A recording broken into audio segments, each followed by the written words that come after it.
SC नहीं है, वहाँ पे बीकॉम नहीं है, वहाँ पे वही BA honours in foreign languages.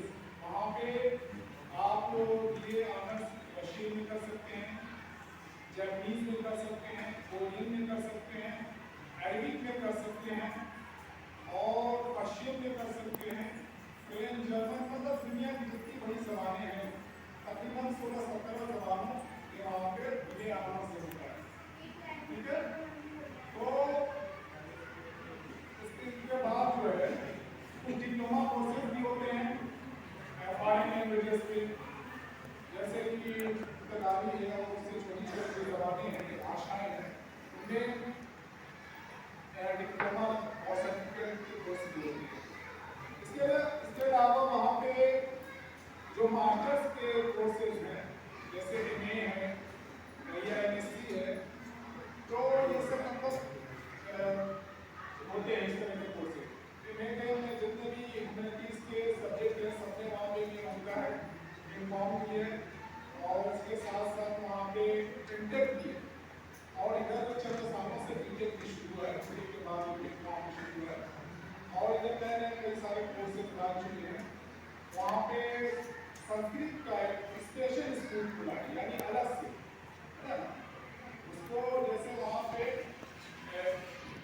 Language का एक अलग स्कूल है और उस लैंग्वेज के स्कूल में सारी लैंग्वेजेस पढ़ाई जाती हैं, लेकिन संस्कृत का एक खास अलग से सेपरेट सेंटर बनाया गया, तो ये वहाँ की खास बात है। और बहुत खास बात है, कहने का मतलब ये था, मैं आपके लैंग्वेज की तरफ रहनुमाई कर रहा था कि बहुत सारे स्टूडेंट्स को हमने देखा है कि वहाँ पे फॉरेन लैंग्वेज में ग्रेजुएट होते हैं और ग्रेजुएशन की डिग्री हासिल करते ही, क्योंकि वो इतना 3 सालों में लैंग्वेज को सीख चुके होते हैं, कमांड हासिल कर चुके होते हैं, उसको पढ़ने लिखने बोलने में उनको कोई दिक्कत और दुश्वारी नहीं होती।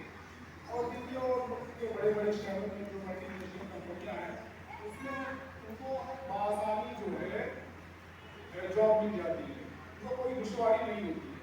वहाँ पर ट्रांसलेटर का वर्क होता है या और बहुत सारे काम होते हैं। तो इस तरीके से क्योंकि इंग्लिश के जानने वाले ज़्यादा हैं दुनिया में, हिंदुस्तान में भी बहुत सारे लोग हैं, लेकिन जो ये लैंग्वेजेस हैं, जो ये ज़बानें हैं, जो ये भाषाएँ हैं, मैंने नाम लिया अभी, इनके कम लोग हैं, और इसका इंटरनेशनल मार्केट में बड़ा स्कोप है, और इंडिया जैसी वर्किंग इकोनॉमी में भी इसका बहुत बढ़ता हुआ है। तो आपके करियर के हिसाब से लिहाज से ये चीज़ बड़ी इंपॉर्टेंट है कि अगर आप फॉरेन लैंग्वेजेस के कोर्स भी कर लेते हैं तो आज के दौर में आपको जॉब की कोई कमी नहीं होगी, परेशानी नहीं होगी। इसी तरीके से बहुत सारी यूनिवर्सिटियों में फॉरेन लैंग्वेजेस के डिपार्टमेंट भी खोले जा रहे हैं, वहाँ पे भी टीचिंग बोर्ड के फॉरेन लैंग्वेजेस में ये खोले जो वहाँ पे जा रहे हैं, बच्चे पढ़ने के लिए आ रहे हैं। नाम सुना है आपने? नहीं सुना है? आगे से रुक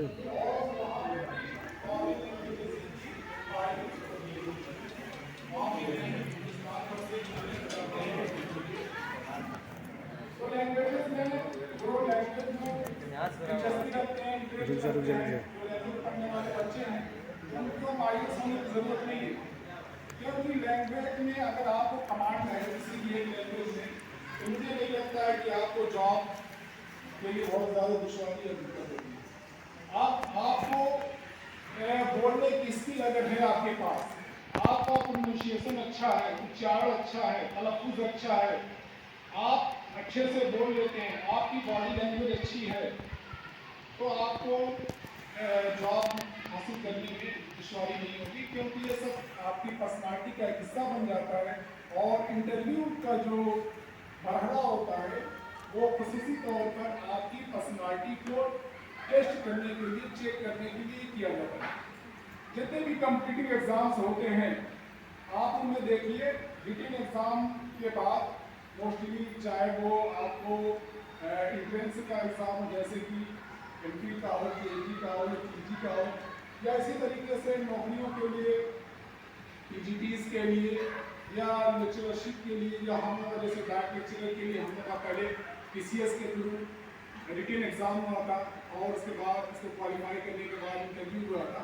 तो इंटरव्यू में बहुत ज़्यादा सब्जेक्ट से रिलेटेड चीज़ें नहीं पूछी जाती।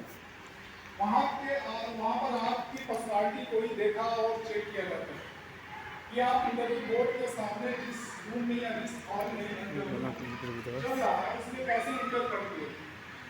आपने इंटर करने के बाद जो इंटरव्यू बोर्ड है उसको आगे देखो तो आपके लिए जो चेयर और कुर्सी लगी है आप उसकी ड्यूटी बैठ गए या आपने उसको परमिशन लेके आप इसको बैठे या आप बैठने के बाद आप लोग को थैंक यू कहा कि नहीं, ठीक है। इसी तरीके से वहाँ पे आप खाने पीने की चीज़ें रखी होती है जो कि आप सबके तौर पर आपको ऑफर किया जाएगा कि आप इसको खाइए नमकीन खाइए मिठाई मिठाई खाइए और ड्रिंक पीजिए पानी पीजिए। तो इसके जरिए दीवार पर टेस्ट किया जाता है कि आप खाने पीने के में किस तरीके से आहार करती है मतलब आपको कितनी इच्छा होगी कितनी चीज़ों पर ध्यान रखना चाहिए। और कुल मिलाकर आप जब इंटरव्यू बोर्ड में बैठे इंटरव्यू देने के लिए तो आपके चेहरे पे कोई शिकन नहीं होनी चाहिए, कोई घबराहट नहीं होनी चाहिए, कोई बेचैनी नहीं होनी चाहिए। आप बिल्कुल इत्मीनान से बैठिए और उनके जितने भी मेंबर हों 3 4 5 उनके सवालों उनके प्रश्नों को ध्यान से सुनिए। सुनने के बाद थोड़ा सोचिए और जवाब दीजिए। यूँ ना हो कि आप एंड करनी ऐसी ही कुछ भी बोल दें, ठीक है। अगर आपको उनका सवाल समझ नहीं आया तो आप उनसे रिक्वेस्ट करके सवाल को दोबारा से वो सवाल उनसे रिपीट करा सकते हैं, ठीक है। तो इस तरीके से ये कोई ऐसी बात नहीं है। इसी तरीके से अगर आपको किसी इंटरव्यू बोर्ड के किसी मेंबर का कोई सवाल आपको समझ नहीं आता है या उनका आंसर आपको नहीं पता है तो आप उनको गोल मोल जवाब देने या घुमाने की कोशिश न करें। आप उनसे कहें कि सॉरी सर या सॉरी मैम मुझे इसका आंसर नहीं है, तो बिल्कुल भी बुरा नहीं माने। इसलिए इंटरव्यू बोर्ड ये मानेगा ये समझेगा कि आप जो है निष्पक्षपाती हैं, आप झूठ नहीं बोलते, आप घर घर की बातें नहीं बोलते, तो वो आपके मार्क्स काटेगा नहीं बल्कि वो आपसे खुश होगा कि आप ये आप यहाँ निकल गया कर दिए कि आपको इसका आंसर नहीं मालूम, ठीक है। और ज़्यादातर चीज़ें जो हैं आजकल जो है पेरेंट्स से पूछी जाती है, तो इसलिए हालांकि रिटन एग्जाम में भी पूछी जाती है लेकिन इंटरव्यू में भी पूछी जाती है। ये देखा जाता है कि आज के माहौल से आप कितने अवेयर हैं, कितना आप अपने समाज सोसाइटी में होने वाले परिवर्तनों घटनाओं और वाकयात से रूबरू हैं। क्योंकि आप जब एज ए सर्विसमैन सर्विस में आएंगे तो आपको बहुत ही ज़्यादा अवेयर रहना पड़ेगा, आपको बहुत ही ज़्यादा जागरूक रहना पड़ेगा, आपको बेदार रहना पड़ेगा। वरना अगर आप बेदार नहीं रहेंगे, जागरूक नहीं रहेंगे, अवेयर नहीं रहेंगे तो आपसे कदम कदम के गलतियाँ होंगी और उन गलतियों से क्या होगा, सिस्टम को नुकसान पहुंचेगा, सरकारी कामों में बाधा पहुंचेगी, रुकावट पहुंचेगी। आप जिस मकसद से जिस उद्देश्य से जिस पोस्ट के लिए सिलेक्ट किए जा रहे हैं तो उस काम को आप ठीक से नहीं अंजाम दे पाएंगे। तो इसलिए सब चीज़ों को भी चेक किया जाता है कि आप अपने समाज, अपने मुल्क और देश विदेश के बारे में कितना अवेयर। जब आप अवेयर होंगे तो उसके हिसाब से कंडीशन और परिस्थितियों के हिसाब से आपकी पोस्ट तैयार हो जा सकेगी, ठीक है ना। तो ये मोटी मोटी बातें थी जो हमारे सभी अजीज शागिर्द जो हैं वो इन चीज़ों को ध्यान में रखेंगे। सभी को जो बहुत मामूली छोटी छोटी चीज़ों पर आपकी गौर करता है और उसका अगर आप ध्यान नहीं रखेंगे तो नई नई चीज़ें आपके लोगों में जाएंगी और आपके रिटन एग्जाम में अच्छे मार्क्स के बावजूद तो आपको इतना कम मार्क्स दे देगा क्या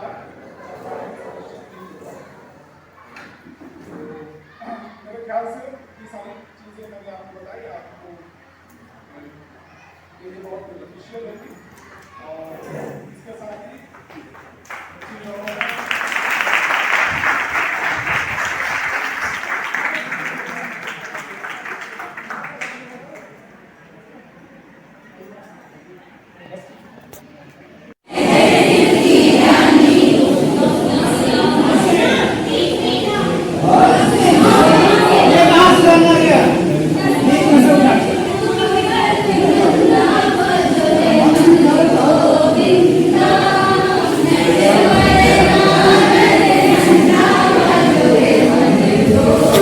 अन्वेश भाई, ये अन्वेश भाई आपका वीडियो बना रहे हो।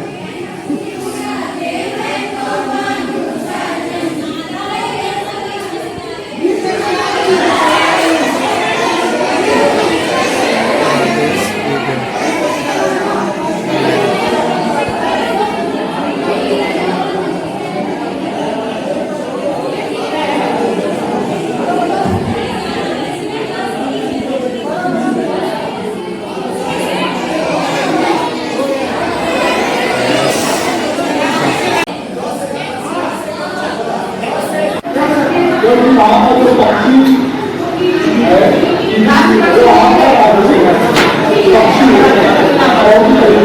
ठीक है। देखिए बाकी का मंत्रालय जो है इस तरीके से जो हमारे और वहाँ पे खासकर जो वहाँ पे इस तरह का प्रोग्राम होता है और इसलिए लगाया जाता है कि आपकी शेर शायरी में रुचि बढ़े, आप शायरी को समझें और उससे मुख्य नोट भी हो, लेकिन इसके कुछ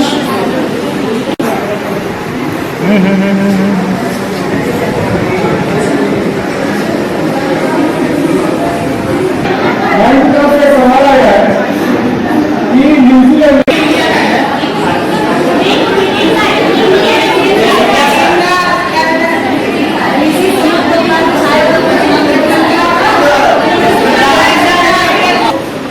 हिस्टोरिकल साइट है जगह की।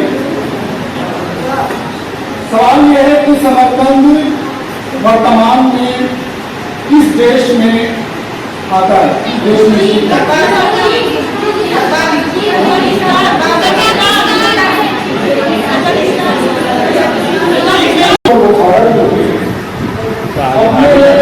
उसकी हिस्ट्री पढ़ेंगे कभी आप तो जैसे इंडिया में नालंदा शहर था जो अपनी शिक्षा के लिए मशहूर था, वैसे यहाँ पे शिक्षा और साहित्य, व्यापार, आर्ट, कल्चर का करते थे।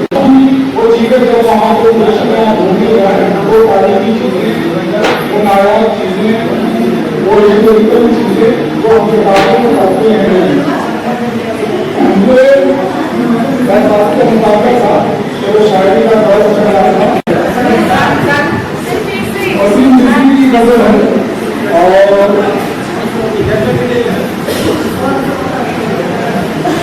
बहुत अच्छी नजर है, छोटी सी है, ध्यान से मुलाजा करना जाऊंगा। हर लफ्ज का खुद आईना हो जाऊंगा, उसको छोटा कह के मैं कैसे बड़ा हो जाऊंगा, उसको छोटा कह के मैं कैसे बड़ा हो जाऊंगा। तुम गिराने में लगे थे, तुम गिराने में लगे थे, तुमने सोचा ही नहीं, तुम गिराने में लगे थे, तुमने सोचा ही नहीं, मैं गिरा तो मसला बनकर खड़ा हो जाऊंगा, मैं गिरा तो मसला बनकर खड़ा हो जाऊंगा। मसला मतलब समस्या, प्रॉब्लम। मुझको चलने दो अकेला, मुझको चलने दो अकेला, है अभी मेरा सफर, मुझको चलने दो अकेला, रास्ता रोका गया तो काफिला जाऊंगा, रास्ता रोका गया तो काफिला जाऊंगा। सारी दुनिया की नजर में है मेरा अहले वफा, सारी दुनिया की नजर में है मेरा अहले वफा, सारी दुनिया की नजर में है मेरा अहले वफा। तेरे कहने से क्या मैं बेवफा हो जाऊंगा, तेरे कहने से क्या मैं बेवफा हो जाऊंगा। अपने हर लफ्ज का खुद आईना हो जाऊंगा। शुक्रिया।